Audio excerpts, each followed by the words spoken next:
सर्वांना प्रथम जय भीम। आणि आजच्या या मीटिंगच्या संदर्भामधला महत्त्वाचा विषय आपण उपस्थित करत आहोत। आजची पत्रकार परिषदेला जे पत्रकार उपस्थित राहिले त्या सर्व पत्रकार बंधूंचं समाज बांधवांच्या वतीने आम्ही हार्दिक स्वागत करतो। आपण आज या ठिकाणावरती भीम आक्रोश मोर्चाच्या निमित्ताने एक मीटिंग आयोजित करण्यात आलेली होती। त्या मीटिंगचा मुख्य उद्देश होता डॉक्टर बाबासाहेब आंबेडकरांची प्रतिमा भिगवणच्या कार्यक्रमामध्ये लावली गेली नव्हती आणि ती का लावली नाही याचा जाब विचारला असता डॉक्टर बाबासाहेब आंबेडकरांची प्रतिमा लावलीच पाहिजे असा कुठल्याही पद्धतीचा GR नाही असं मगरूर तहसीलदार यांनी उत्तर दिल्यामुळे त्याची माहिती घेतली असता त्या पद्धतीचा GR आजपर्यंत निघू शकला नाही। म्हणून राज्य शासनाकडे कोरेगाव भीमा विजय रणस्तंभ सेवा संघाच्या वतीनं भारतरत्न डॉक्टर बाबासाहेब आंबेडकर यांच्या प्रतिमेचे पूजन व सर्व शासकीय कार्यालयामध्ये त्यांची प्रतिमा लावली गेली पाहिजे व शासकीय कार्यक्रमामध्ये सुद्धा त्यांची प्रतिमाचं पूजन केलं गेलं पाहिजे हा मुख्य उद्देश घेऊन भीम आक्रोश मोर्चाच्या संदर्भामध्ये आम्ही सर्वजण या ठिकाणावरती समाज बांधव गोळा झालो। बंधूंनो, उद्देश एकच होता, बाबासाहेब आंबेडकरांची प्रतिमा लावली गेली पाहिजे, त्याच्यासाठी कायदा झाला पाहिजे आणि तो पारंकित करण्यासाठी समाज बांधवांनी एकत्र आलं पाहिजे आणि ही बातमी समाजापर्यंत पोहोचवण्यासाठी आपण पत्रकार उपस्थित राहायला पाहिजे। आम्ही सर्वांच्या समाजाच्या वतीनं भीम आक्रोशच्या माध्यमातून इंदापूर तालुक्यात नाही तर अख्ख्या महाराष्ट्राला सूचित करू इच्छितो की महाराष्ट्रामध्ये नाही तर देशभरामध्ये कुठेही बाबासाहेब आंबेडकरांची प्रतिमा लावली गेली पाहिजे, गेलीच पाहिजे अशा पद्धतीचा GR आतापर्यंत कोणत्याही सरकारने काढला गेलेला नाही। जी काही प्रतिमा किंवा ज्या काही पूजा आतापर्यंत केल्या जात्यात त्या समाज बांधवांच्या आक्रोश किंवा त्यांच्या संघटन कौशल्यामुळे त्यांच्या एकोपामुळे आतापर्यंत त्या प्रतिमेचं पूजन केलं जाते।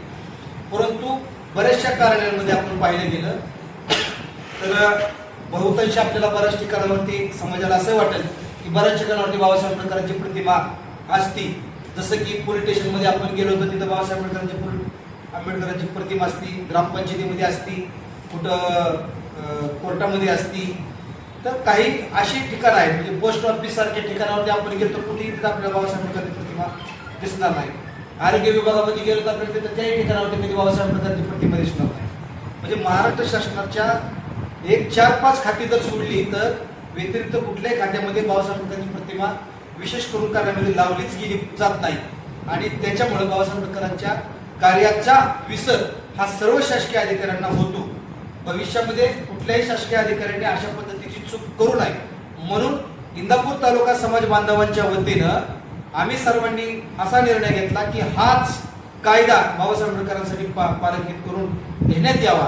बाबासाहेब आंबेडकरांना न्याय देणे इथपर्यंत इंदापूर तालुक्यातली कुठलीही जनता तेवढी सक्षम नाही, परंतु बाबासाहेब आंबेडकरांच्या प्रतिमेला न्याय देण्यापर्यंत जर काही बाब असेल तर ती इंदापूर तालुक्याच्या कार्यकर्त्यांमध्ये आहे, भीमशक्तीमध्ये आहे आणि म्हणून सर्व समाज बांधवांच्या वतीने या पद्धतीची मागणी आम्ही राज्य मंत्रिमंडळाकडे केलेली आहे, तालुक्याचे आमदार यांच्याकडे केलेली आहे, त्याचप्रमाणे खासदारांकडे केलेली आहे, केंद्र शासनाकडे केलेले आणि तो कायदा पारंकित जर नाही झाला तर जन आंदोलन आम्ही उभा करतो अशा पद्धतीची आम्ही माहिती दिली होती। त्या अनुषंगाने आज आपल्याला सर्वांच्या पत्रकारांच्या आणि जनतेच्या समोर सांगतोय की येणाऱ्या 18 तारखेला समाज बांधवांच्या वतीने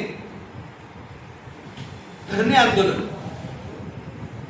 सुरुवात इंदापूर तालुक्याच्या तहसीलदाराच्या समोर चालू केली जाईल आणि जर राज्य शासनाने केंद्र शासनाने त्याही नंतर जर जनतेच्या या मागणीची कुठली दखल घेतली नाही तर मग पुढील आंदोलन हे उग्र पद्धतीचं केलं जाईल, त्याची शासनाने दखल घ्यावी आणि भविष्यामध्येच नाही तर राज्य शासन आपल्या तालुक्याचे जे विद्यमान आमदार कृषी मंत्री आहेत त्यांनी सुद्धा या गोष्टीकडे गांभीर्याने लक्ष दिलं गेलं पाहिजे की तुम्ही सुद्धा या पदावरती आज तुम्ही बसलेला ते बाबासाहेब आंबेडकरांनी दिलेलं पद आहे हे तुम्हाला जाणलं पाहिजे। तालुक्यातला SC ST चा समाज हा तुमच्या पाठीमागे आतापर्यंत खंबीरपणे उभा राहिला। ही समाजाची मागणी आहे असं समजू नका. तर तालुक्यातच नाही तर राज्य महाराष्ट्रात एवढी मागणी राहणार आहे की बाबासाहेब आंबेडकरांची प्रतिमा ही कार्यालयांमध्ये आणि कार्यक्रमांमध्ये लागलीच पाहिजे. त्यासाठी कायदा झालाच पाहिजे आणि तुम्ही तो अंमलात आणावा. त्याच्यासाठी तारांकित प्रश्न करून त्याचं गॅजेट तयार करावं. या पद्धतीची आमची सर्वांच्या समाजामार्फत आमदार साहेबांकडे मागणी असेल आणि त्यांनी ती पूर्ण करावी. येणाऱ्या कॅबिनेटमध्ये म्हणजे येणारे जे मंगळवार बुधवारच्याला कॅबिनेट असतील त्या कॅबिनेटच्या बैठकीमध्ये हा विषय करावा. नाही तर नागपूरच्या अधिवेशनाच्या टायमाला हा जन आक्रोश मोर्चा नागपूरच्या अधिवेशनावरती धडाकेशिवाय राहणार नाही हे निश्चित सरकारने समजून घेतलं पाहिजे. बंधूंनो, आज जी काही मीटिंग आमची झाली त्याच्याबद्दल सर्व पत्रकार हजर आहेत. त्यांना याच्यामध्ये सविस्तर चर्चा करणं गरजेचं होतं. तालुक्याच्या जे तहसीलदार आहेत जीवन बनसोडे यांच्यावर सुद्धा कडक कारवाई झाली पाहिजे. कारण सामाजिक न्याय विभागाचा एक GR आहे त्याच्यामध्ये सर्व महापुरुषांचं कार्यक्रम मध्ये टायमाला त्या महापुरुषांची पूजा करण्यात यावी अशा पद्धतीची माहिती आहे आणि मग त्याचं त्यांनी उल्लंघन केलेलं आहे आणि म्हणून त्यांच्यावरती निलंबनाची कारवाई करण्यात यावी अशा पद्धतीची या आंदोलनाच्या माध्यमातून आम्ही मागणी केली. त्याचप्रमाणे आमची त्याही पुढची मागणी अशी आहे की म्हणजे मागासवर्गीय समाजाच्या लोकांना वंचित समाजाला समानतेची वागणूक देण्यासाठी समानतेच्या स्तरावरती आणण्यासाठी आरक्षणाचा हा मुद्दा बाबासाहेब आंबेडकरांनी त्यांच्या कायद्यामध्ये केला.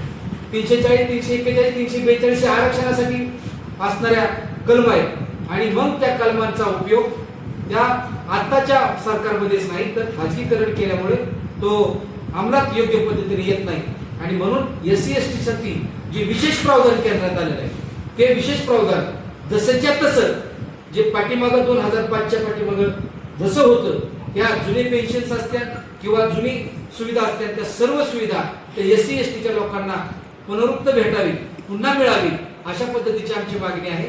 आणि या इथनं पुढची ज्यांनी 2005 नंतरनं जी कामं करतायत त्याही मुलांना त्या पद्धतीची सवलत इथनं पुढे लागू करण्यात यावी अशा पद्धतीची आमची मागणी असणार आहे.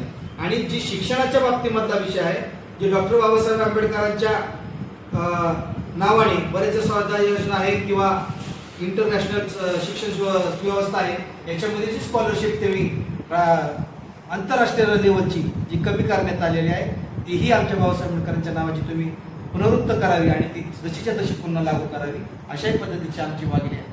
आणि ST म्हणजे भटक्या विमुक्त जातीमध्ये ST शेड्यूल कास्टमध्ये असणाऱ्या समाजाच्या लोकांच्या ज्या काही शिक्षणासाठी निर्माण करण्यात आल्या स्वायत्त संस्था होत्या ज्याच्यामुळं कुठल्याही पद्धतीचं त्यांना आता अनुदान भेटत नाही आणि ज्या बंद आहेत त्या 100% त्या बंद करण्यात याव्यात. परंतु ज्या चालू आहेत त्यांना योग्य पद्धतीचं सगळं अनुदान 100% भेटलं पाहिजे. आणि शक्यतो सरकारने SC STच्या उद्धारासाठी जो अजेंडा आतापर्यंत वापरलेला आहे तो पुनरुक्त करावा जो जुन्या पद्धतीचा होता. आणि हे जे सरकारने हे जर सरकार या पद्धतीचं समाजाला दाबण्याचं काम करणार असेल आणि समाजाच्या अगोदर सर्वात महत्त्वाचा जर विषय कोणता आहे तर ती बाबासाहेब आंबेडकरांची प्रतिमा आणि बाबासाहेब आंबेडकरांसाठी करायचा कानून तो कानून अंमलामध्ये आणण्यासाठी जे काही गोष्टी लागणार आहे ते करूच. आणि जर ते करणार नसतील तर 18 तारखेनंतर जे धरणं आंदोलन केलं जाणार आहे ते आंदोलन पुन्हा आझाद मैदानावरती उपोषणाच्या माध्यमातून आम्ही सुरू करू आणि मरेपर्यंत यासाठी लढा देऊ याच्या माध्यमातून